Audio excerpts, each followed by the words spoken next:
Chapter 47. Narration of the story told by Shri Sai. I bow down Shri Ganesh, I bow down Shri Saraswati, I bow down the Guru, I bow down the family dignity, I bow down Shri Sita Ramchandra, I bow down Shri Sadguru Sai Nath. Blessed is Shri Sai's visage. One glimpse of his visage removes the miseries of many lives. It is the perennial source of bliss. One merciful glance immediately breaks all the bondages of the past action, karmas. His devotees attain the favor of self-bliss within a moment. With a merciful glance from him, the perplexities of past missions and commissions are dissipated. His grace is like the light of the sun in which the glow of the fireflies fade. The Bhagirati river washes the sins of the world whereby she herself becomes impure. She longs for the dust of the feet of the saints to destroy her own accumulated impurities. When will the feet of the saints touch me? When will they come to bathe in me? Without them, my sins will not be cleansed. She definitely knows that. Samartha Sai is the crest jewel of such saints. Knowing that these are his words, devoted and virtuous people hear this purifying story with great reverence. The greatness of the story is marvelous. The bonds of karmas of the listeners, whether they are wise or ignorant, will be broken. This is a very holy story. The faculty of the vision of all the eyes and the faculty of hearing of all the ears is Sai. He himself has entered my heart and narrated this story. Sai is himself eminently learned. Hearing the marvel of this story, the listeners will forget their ego and will be filled with the eight sattvic feeling. Paying attention to this intent of the story from Sai, keeping an eye on the moral, listeners will achieve the objects of their endeavors. But listeners, hear my plea. Though I am the narrator of the story, I will be as vexatious as you are, not having understood the essence if I do not concentrate.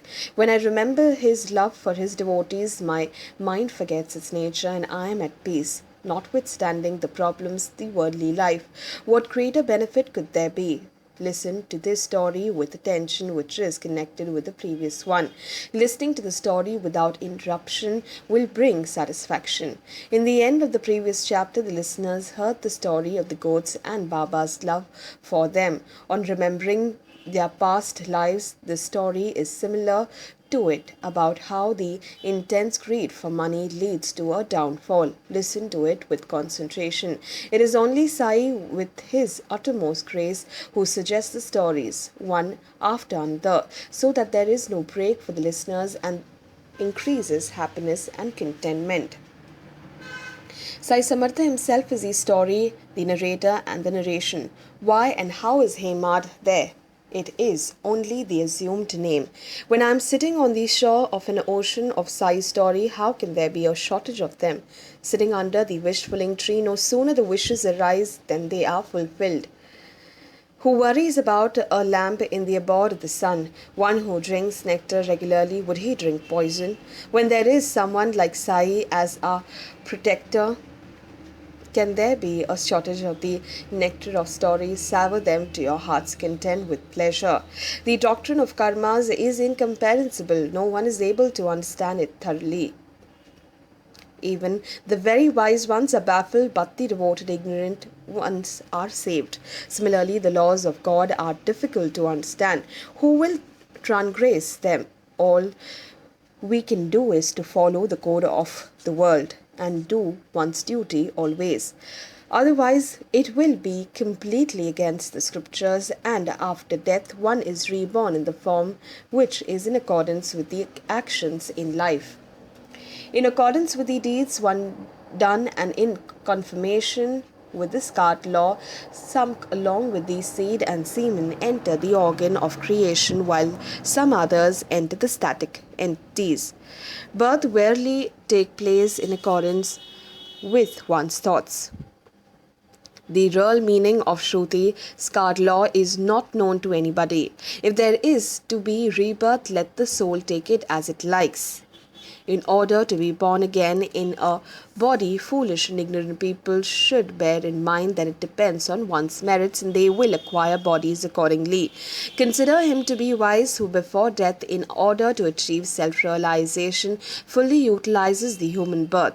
He alone is free from the worldly existence Others get entangled in the moment of wriggling, never becoming free from a body or miseries of birth. Now the miracle of this story is that the evil feeling that I am the body is erased and the eight sattvic emotions are aroused. He who is a great miser in spite of immense wealth, his life can only invite scorn. Till death he will experience a wasted life. Added to it, if there is a feeling of enmity, it will never be good. Restrain and control yourself from that, otherwise, it will completely destroy a person's life. Mutual enmity causes one to fall from a higher state of life to a lower. Natural evolution of life is destroyed by death, animosity, and murder. I therefore narrate for the sake of the listeners a story elucidating this principle, told by Sai himself in his nectar-like speech. Listen to it attentively. I am going to repeat the story exactly as Mother Sai narrated it and as I heard it and remember it. Sai himself is the biographer who gets the story written down in detail. Hemad is only an instrument of whom Sai is the controller. One day in the morning around 8 o'clock, having had breakfast as usual, I set out for a walk. Feeling tired from the walk, I reached a river bank. I washed my feet and bathed, which refreshed me. And how big was the river? It was of the size of the river in Rahata. There was overflowing water and bushes grew abundantly on its bank. There was a footpath and also a road for vehicles. On the banks there was a thick cluster of trees which provided excellent shade. There was a cool and soothing breeze which delighted me. Gazing at the cluster of trees, I sat at ease in the shade. As I was about to fill the chillum and for that purpose moistened the cloth chappi, I heard the croaking of what seemed to be a frog. It was no wonder, as there are frogs always near the water. So I moistened that cloth and returned and took the flint in my hand. When a spark arose from striking the flint and the chillum was lighted and ready, a wayfarer came and sat near me after bowing to me. Respectfully taking the chillum in his hands from me, he said, "You seem to have travelled a long distance. The masjid is far from here. It will become hot by the time you go there. My house is across the river. Let us go there after smoking the chillum. You can have something to eat and rest while there. Then when the sun goes down a little, you can return comfortably. I will also come with you." After speaking thus, the wayfarer lit the chillum and gave it to me to puff with reverence. At that time the frog began to croak loudly and piteously, whereupon the wayfarer asked who was crying out. Then I said, "A frog has got into a great difficulty at the river bank because of its past action." Listen, I will narrate its story. We have to reap what we sow in our past life. One should endure one's destiny calmly. There is no use crying about it. After hearing this, the wayfarer handed over the chillum in my hands and set out from there, saying, "I will go and see and return. Is it really a frog or some other creature? Let me see also for myself what is its problem." Seeing that was his wish, I said, "Go and see and return. A frog has been caught in the mouth of a big snake, and that's why it is crying. Both are very wicked, and the deeds of both of them have been dreadful. The sins of their past lives have been terrible, and they have been born in another form of existence to suffer the fruit of their action."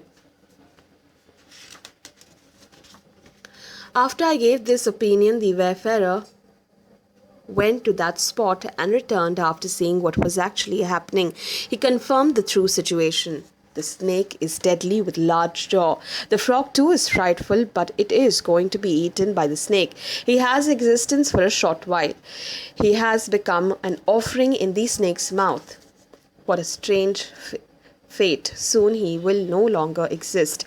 Then I said to him, "How can he kill him? After all, I am its father here. Why should I be here then? Have I left my own abode and come here to permit that frog to be eaten? Watch how I get it released. After ending the struggle, we will go to our homes." Go, and fill that chillum once more. Then let's see what the snake does. The chillum was made ready immediately. The wayfarer lit it himself, and taking a deep drawn puff, presented it to me, and I took it in my hands to smoke. I took a couple of deep puffs, and then taking the wayfarer with me, went to that lush green grass and reached that specific spot. Seeing that the snake again, the wayfarer was frightened. "How huge it is," he said, and clutched at me with terror. He said, "Do not go any further. The snake will come towards us. This place is too narrow if we decide to run. No, do not go there." Seeing the scene, the wayfarer was afraid of his life. Then hear his advice in respect of the enmity of both. "O Veerbhadra, has not your enemy Bhaspa yet repented, though he has been born as a frog? You too, though born as a snake, still maintain bitter and mortal enmity. At least now be ashamed and give up your enmity, remain at peace."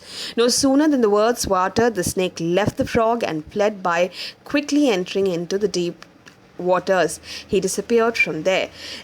Escaping from the jaws of death, the frog, with a rebounding jump, went and hid into the thicket. The wayfarer was filled with surprise. He said, "I do not understand anything. No sooner than you spoke, how did the snake release the frog, and how the snake too hid himself? Out of these, who is Veerbhadrappa and who is Bhaspa?" The wayfarer asked for the reason for the enmity and said, "Please tell me about it." "Very well. Let us go and sit in the shade under the tree and smoke the chillum again," he said. "Then I will satisfy your curiosity and afterwards go back to my place." We both came near the trees where the shade was dense. A cool, gentle breeze was blowing. We again lit the chillum. The wayfarer smoked it first, then handed it over to me. While smoking it, I told this beautiful story to that wayfarer. There existed a holy place some 2 or 3 coasts away from here. I lived, which was ancient and full of glory. There was an old dilapidated temple of Shiva there, which everyone thought of renovating. For that purpose, a large contribution was raised. A good amount was collected. Arrangements were made for worship and other rites, and detailed plans were made for it. A rich local man was appointed as the manager there. The monies were handed over to him, and he was put in full charge. He was to keep a separate and independent account and enter into it the cash contribution that were collected. He was to do this work without fail and honestly, but he was a great miser by nature. He did the work in such a way that he had to bear no loss. Therefore, the work could not be completed. The whole amount was spent, but the work was only half done. He did not spend any of his own money, and not even a fat ring. Though he was a big money lender, he was miserliness incarnate. He spoke sweet words falsely, but did not put them into action. The people who had contributed to the funds gathered at his home and said, "What is the use of your position as a wealthy man? If you do not solidly and financially support the renovation of the Shiva temple, how will the work be completed? Think of this. We will appeal once again to the people and collect more contribution. We will send all the money to you. See that this work is completed." Further monies were collected and handsome amounts were received, but they were not put to any use at all. The rich man sat quietly. So be it. After some time, the Lord decided to take the matter in his own hands. The rich man's wife had a dream vision at that time. "At least you should wake up and act. Go and build the dome for the temple. Nilakanta will give you 100 times the amount you spend." The next day, she decided in detail the dream vision described in detail the dream visual to her husband. For him, who felt that it was the end of life to spend even a fattening, this was most upsetting. For him, who thought only of amassing wealth day and night and had no other purpose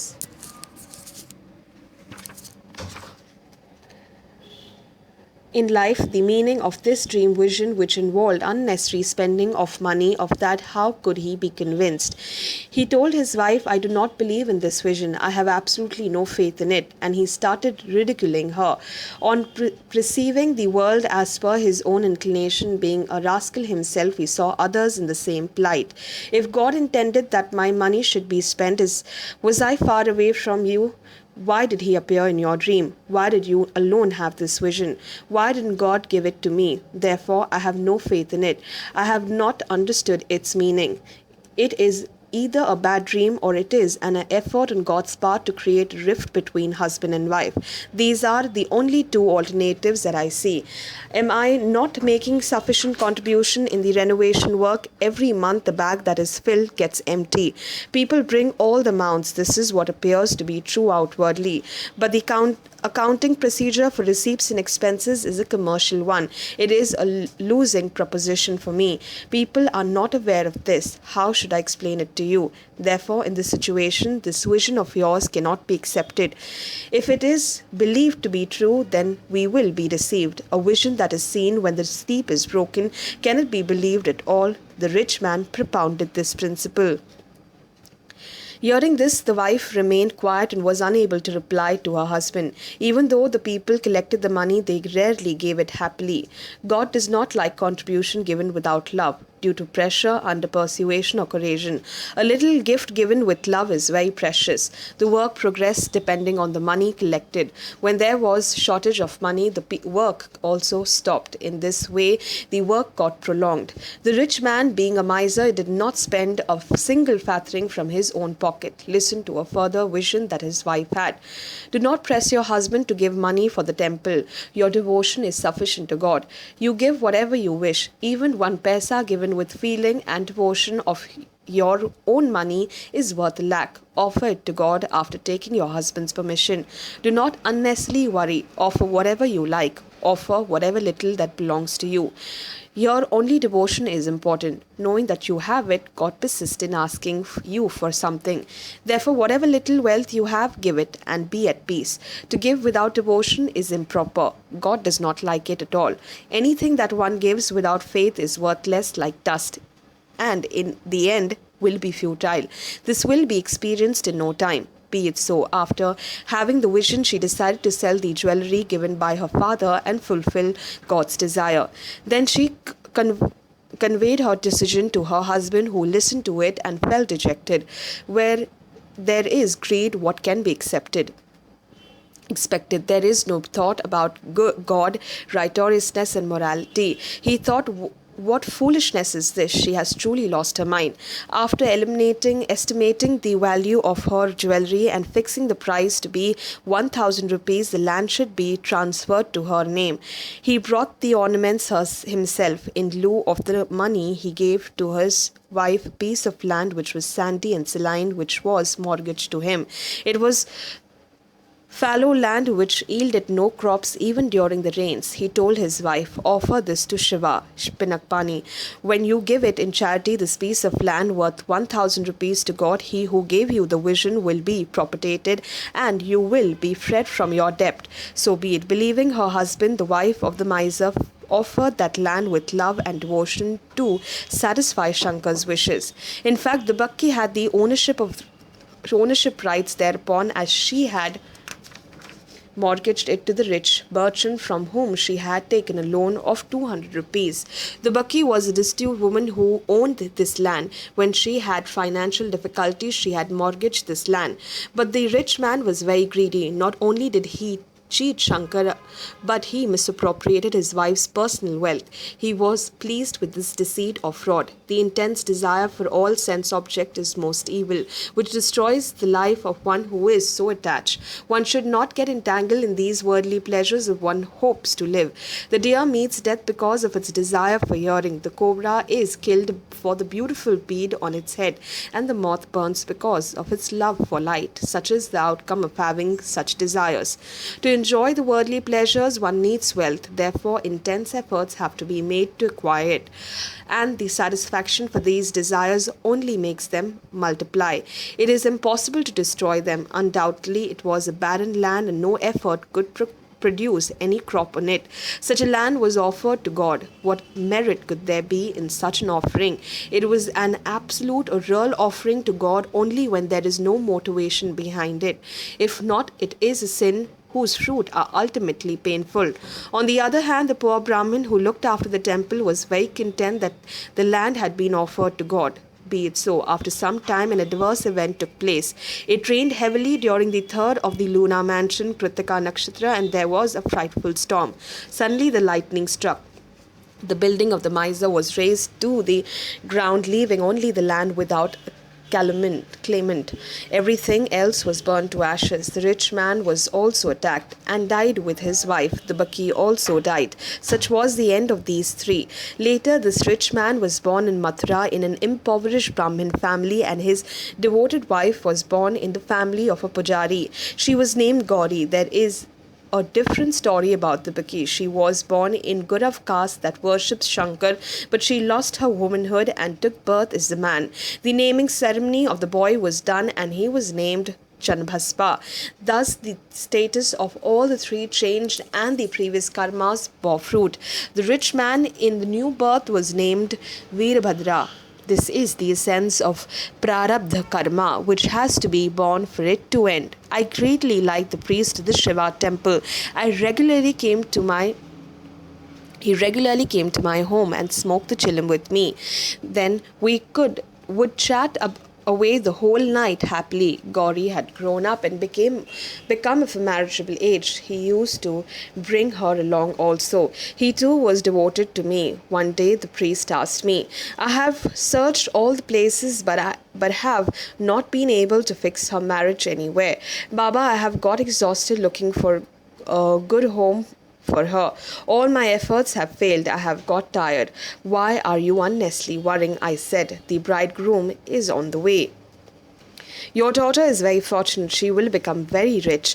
The boy will come looking for her on his own. In a short time, he will come to your home and fulfill your wish. He will get married to Gauri as per your wish. On the other hand, Veerbhadra's family had poor household. He encouraged his parents to have patience and left the home. He wandered from village to village begging for alms and sometimes working as a laborer. He would sometimes eat only whatever he got and remained content with that. While roaming thus, by good fortune, he came to the Pujari's house. It was an incredible leela of Allah Miah. He was liked by all. Gradually, the priest Pujari grew fond of him and thought of giving Gauri in marriage to him. The horoscopes matched and the priest was pleased. The priest, bringing Veerbhadra with him, came one day to me. Seeing both of them together at that time, I suddenly had an idea.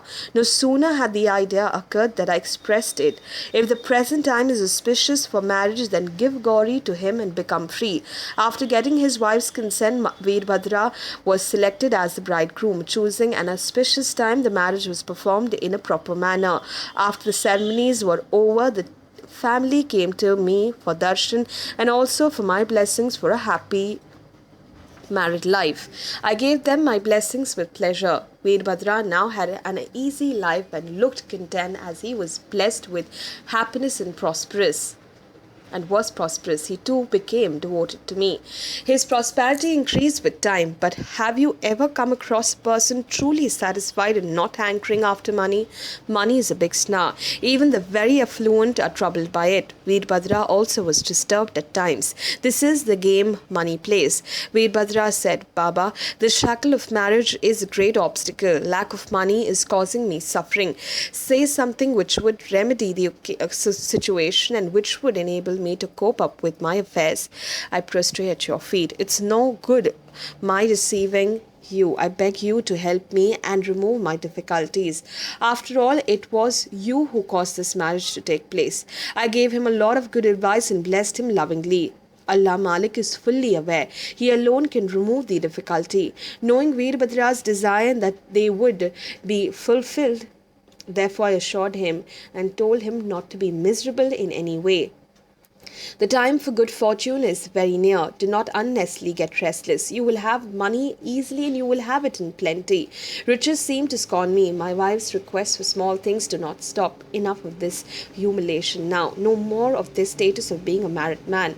Be it so. Later on, something marvelous happened. Behold, the influence of Gauri's planetary stars. The price of barren land shoot up. God's ways cannot be understood. A purchaser came forward to buy the land for 1 lakh of rupees. He paid half the amount in cash and agreed to pay the other half in installments. It was agreed that he would pay 2,000 rupees with interest every year. Gauri would thus be fully compensated in 25 years. Everyone agreed with the deal.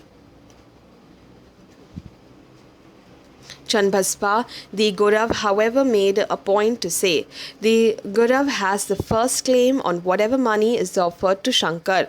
I should get half the interest as my share as a Gaurav. I will not accept less than that. Veerbhadra did not give anything. Chenbassappa did not remain quiet. This led to a lot of arguments. Both of them came to me. Shankar alone is the lord of the land, and it cannot be utilized by anyone else. Do not be entangled by greed. I told both of them, this is the piece of land which had been offered to Shankar, and anyone else besides Gauri who makes a claim on it will get nothing. Anyone who touches that money without the permission of God will certainly invite his wrath. All this belongs entirely to God. The worship is vested in the pujari. Gauri is a soul, Highness. No one else has any right to it. It is Gauri's own money. Therefore, I told them both on behalf of Gauri, act as per her wishes. That will ensure your welfare. If you act against her wishes, God is not going to be pleased. Veerbhadra has no authority to independently deal with this. When I clearly expressed my views in the matter, Veerbhadra flew into a rage with me and showered a volley of abuses. He said, Baba, by establishing my wife's ownership, you want to misappropriate the whole property for your benefit. Hearing these words, I was stunned. The deeds of Allah Mia are incredible. Why unnecessarily grieve? After saying this audacious to me, Veerbhadra was very angry and shouted at his wife at home. Then when she came in the afternoon for darshan, she began to plead with me. Baba, do not be displeased with me on hearing another's words. I entreat you to continue to love me as your daughter. Hearing these words of hers, I gave her complete assurance. I would confer so much happiness in you that even the 7 oceans would not contain it. Do not grieve. That same night when Gauri Bai was sleeping, she had a vision. Shiva appeared in her dream. Listen to what he said. See, all this money is yours. Do not give anything to anybody. I am giving you instructions how to manage it. Act according so that it is always carried on. Spend the money towards the temple as Chenbassappa advises. I trust him. Let this be the practice. If a need arises to use the money for any other purpose, do not mismanage the money. Therefore, without consulting Baba in the masjid, do not make any arrangements. Gauri Bai told me the whole vision in detail. I also advised her correctly to abide by the instructions in the vision. Keep the capital yourself, which belongs to you. Give half the interest to Chenbassappa. Do that regularly. Veerbhadra has no claim on it. While we were talking thus, both of them arrived quarrelling. I tried very hard to counsel them to keep calm. I told them in detail of the vision that Gauri Bai had of Shankar. After listening to it, Veerbhadra became insane with fury. Veerbhadra showered lakhs of abuses on the opposite party without rhyme or reason to his heart's content. He used abusive language which frightened and confused the other person. He also became deliriously infuriated. He muttered curses and abuses. I will kill you wherever I find you, he said. Veerbhadra, in the insane fury, looking at Chenbassappa, said, I will cut you to pieces and eat them all up. Chenbassappa was full of fears. He held fast to my feet and said, free me from this calamity. Then I gave him my protection. Then I told the humble Chenbassappa to have courage. I will not let you die at Veerbhadra's hands. Be it so. Later on, Veerbhadra had a seizure and died. Then he was reborn as a snake. Thus there was a change in the bodily form. Chenbassappa suffered from fears and apprehensions and died of them. He was reborn as a frog. That is his story. On account of the enmity in the previous birth, Veerbhadra was born as a snake and pursued Chenbassappa the frog. In the end, Veerbhadra caught him. Poor Chenbassappa, in the form of frog, fell into the mouth of Veerbhadra, the snake. Hearing his piteous cries, I was moved. Remembering the assurance given in the previous life, I freed Chenbassappa from the mouth of the snake and fulfilled my promise. Allah comes running for his devotees the times of their troubles. He has sent me here to protect his devotees. This is what you have experienced. Veerbhadra was driven away. Chenbassappa was rescued from his trouble. All this is God's Leela. Be it so. Fill up the chillum now. After smoking, I will leave for my abode. You too should go to your home.